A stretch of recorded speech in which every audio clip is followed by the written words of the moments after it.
स्नातक तृतीय वर्ष कक्षा में सभी संस्कृत विद्यार्थियों का हार्दिक स्वागत है। प्यारे विद्यार्थियों, पिछली कक्षा में हमने लिट लकार की रूप सिद्धि के बारे में अध्ययन किया था। आज की कक्षा में हम लंग लकार के रूप सिद्धि का अध्ययन करेंगे। आप स्क्रीन पे देख रहे हो जैसे कि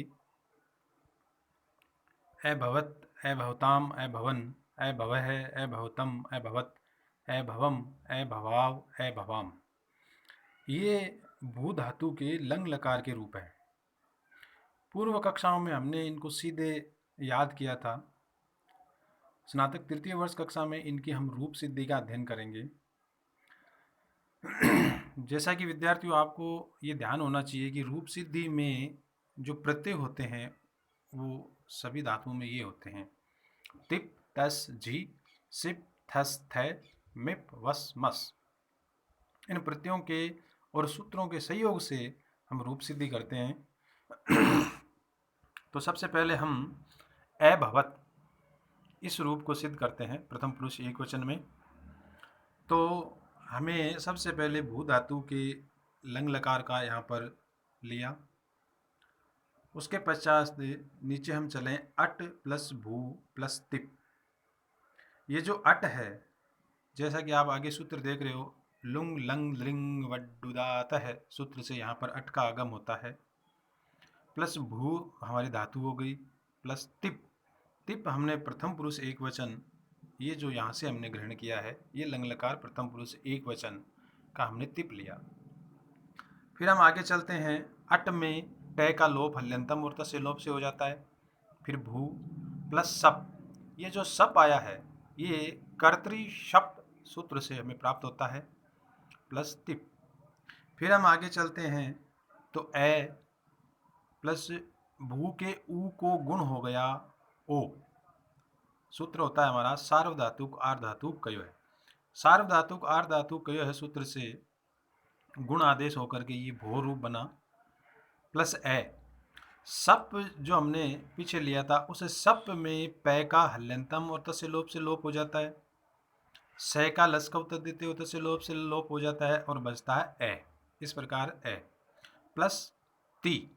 ती में भी जो तिप में पै था उसका हल्यंतम तस्य लोप से लोप हो गया। तो क्रमशः हमारे पास शेष रहा ए भो प्लस ए प्लस ती।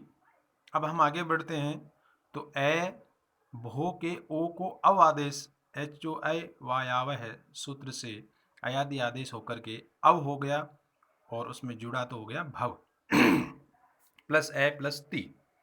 अब हमने जोड़ा ए भव में आगे का हमने ए जोड़ दिया तो ए भव पूरा प्लस ती। ती में जो ई का लोप होता है वो सूत्र स्क्रीन पे तो आप नहीं देख रहे हैं और लिखना थोड़ा हो गया, लेकिन सूत्र है ईतश्च। मैं स्क्रीन पे लिख रहा हूँ ई तय से च। इस सूत्र से ती के ई का लोप हो जाता है और हमारे पास रहता है ए प्लस भव प्लस ए प्लस तय। जोड़ने पर ए भवत। इस प्रकार की ये सिद्धि हो गई।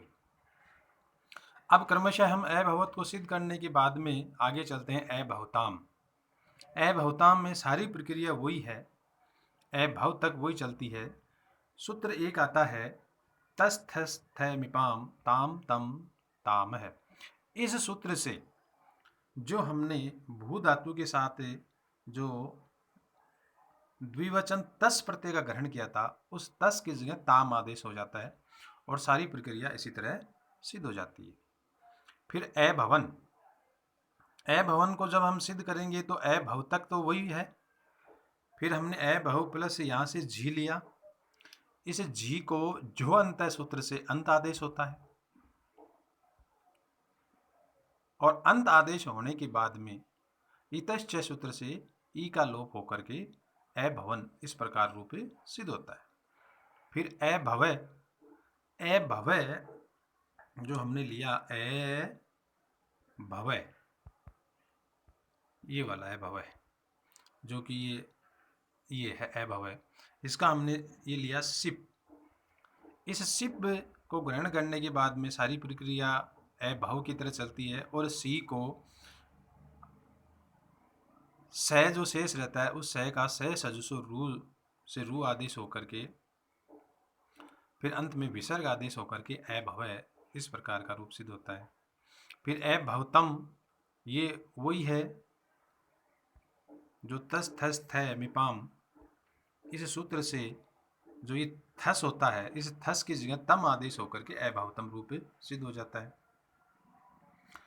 फिर अभवत इस अभवत में भी तस थस मिपाम ताम तम ताम है सूत्र से तय आदेश होकर के पूरा अभवत रूप सिद्ध हो जाता है।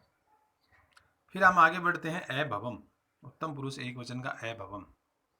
अभवम को हम यहाँ से ये मिप ग्रहण करेंगे, सॉरी ये मिप अभव ये हमारा रहता ही है, प्लस ये जो मिप हम यहाँ लाएंगे ये यहाँ लिखेंगे मिप।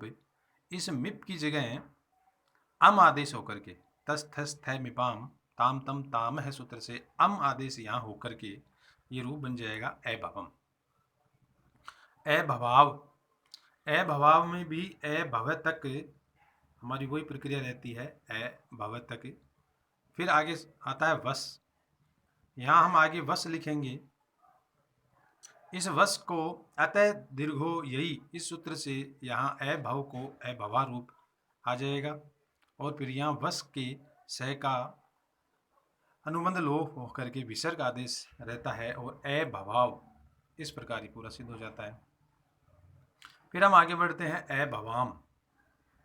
जो ये अभवाम है उत्तम पुरुष बहुवचन का, तो अभवय तक तो वही प्रक्रिया है, प्लस यहाँ से हमने ग्रहण किया मस, तो ये मस हमने यहाँ लिखा।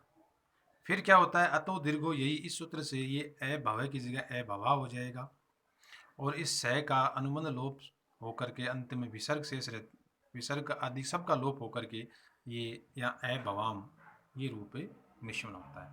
तो इस प्रकार लंग लकार की जो रूप सिद्धि वह पूर्णतः निष्पन्न होती है। हमें सर्वप्रथम इसमें जो अभवत प्रथम पुरुष एक वचन का जो ये अभवत है इसको हमें सिद्ध करने के लिए सूत्रों की सहायता लेनी है। बाकी वो सूत्र याद रहने पर आगे वही सूत्र क्रम से हमें प्राप्त होते हैं।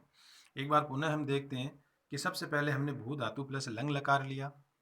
इस लंग लकार में प्रथम पुरुष एक वचन में हमने ये जो प्रथम पुरुष एक वचन का प्रत्यय है तिप वो यहाँ पर ग्रहण किया और ये जो अट है ये लुंग लंग लिंग डाता है सूत्र से हमें ये प्राप्त होता है और अनुबंध लोप होकर के ऐसे रहता है।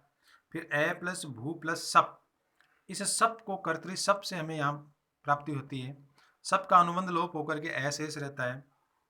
फिर अ प्लस ये भू के ऊ को ओ आदेश होता है, सार्व धातु आर्ध धातु कय है सूत्र से ओ आदेश होता है। ओ को अव हो जाता है एच ओ आई वायाव है सूत्र से और आगे का जो सप का अ है वो जुड़ करके संपूर्ण प्रक्रिया में अ भय व ये सारी चीजें हमें प्राप्त होती है। अब ये जो अभव प्राप्त हुआ इससे हम ये जो सूत्र है ये प्रत्यय हैं इन प्रत्ययों को आगे हम जोड़ते जाते हैं तो ये सारी की सारी रूप सिद्धि हमें प्राप्त हो जाती है। इस प्रकार ये जो लंग लकार होता है इसकी रूप सिद्धि में कोई समस्या नहीं है। हमें ये इतना ध्यान रखना है कि अभवय के बाद में ये जब प्रत्यय लगाते हैं तो इन प्रत्ययों को ये जो और सूत्र है जो हम देख रहे हैं इनकी सहायता से हम जो परिवर्तन है वो करके आगे बढ़ते हैं तो ये लंग लकार की सिद्धि हमें प्राप्त हो जाती है। तो आज की कक्षा में हमने लंग लकार की रूप सिद्धि का अध्ययन किया। विद्यार्थियों को जो ये सूत्र हैं इनको याद करना है। इन सूत्रों की सहायता से ही ये लंग लकार और ये इन प्रत्ययों की सहायता से ये लंग लकार के रूप सिद्ध होते हैं। बहुत बहुत धन्यवाद।